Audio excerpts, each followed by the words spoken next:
Dixit Dominus Domino, Dixit Dominus Domino, Dixit Dominus Domino, Dixit Dominus Domino, Dixit Dominus Domino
I believe in healthcare as a human right.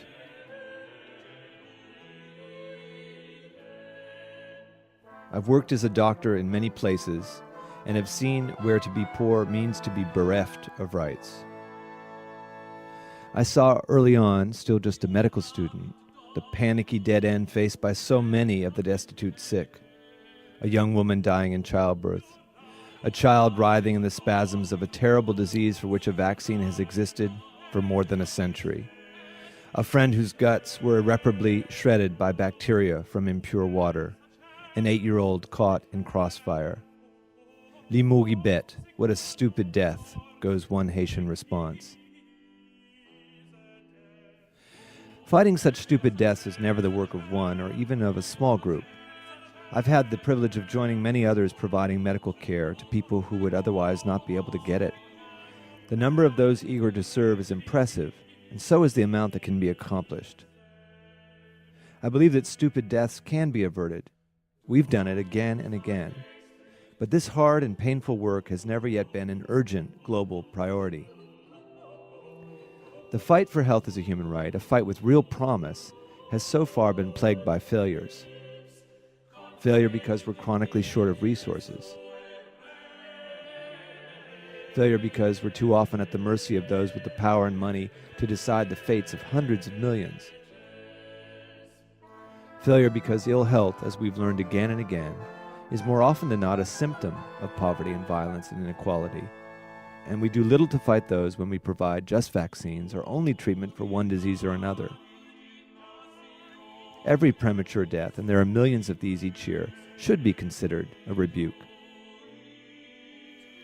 I know it's not enough to attend only to the immediate needs of the patient in front of me. We must also call attention to the failures and inadequacy of our own best efforts. The goal of preventing human suffering must be linked to the task of bringing others, many others, into a movement for basic rights. The most vulnerable, those whose rights are trampled, those rarely invited to summarize their convictions for a radio audience, still believe in human rights, in spite of, or perhaps because of, their own troubles. Seeing this in Haiti and elsewhere has moved me deeply and taught me a great deal.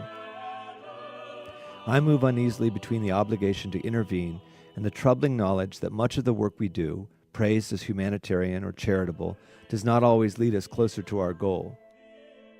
That goal is nothing less than the refashioning of our world into one in which no one starves, drinks impure water, lives in fear of the powerful and violent, or dies ill and unattended.